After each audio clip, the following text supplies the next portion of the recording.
nahrajeme si a natočíme do našeho dějství Fanfarpál vnitřní. Základní propriety zůstávají stejné. Máme tady nejstarší verzi Nimbus. Následně máme novou a vylepšenou verzi Nimbus 20 000, ten má turbo.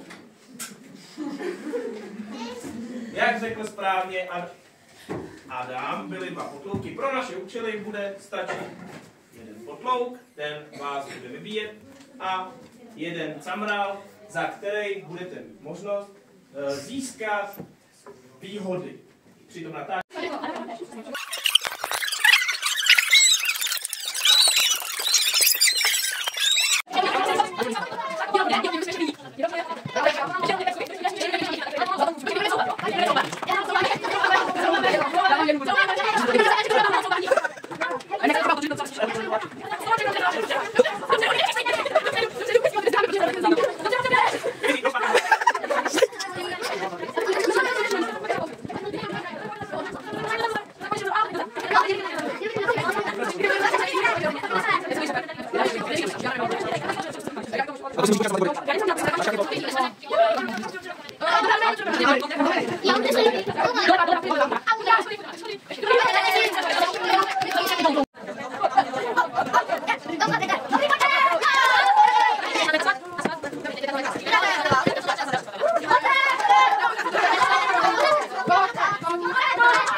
Oznámím vám výsledky turnaje. Vítězství je velmi těsné. Časem 5:01 se na prvním místě umístil Emil Vír. Časem 5:03 se na druhém místě umístili hned dva týmy. Iloncel a Šárin. V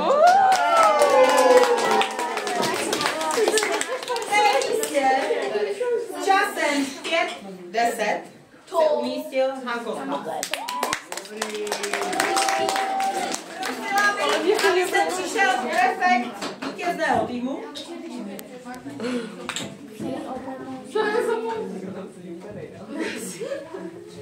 Za učitelský sbor, který už spí. Gratuluju k vítězství a předávám vítěznou cenu. Děkuji. Střežte ji. Co máte?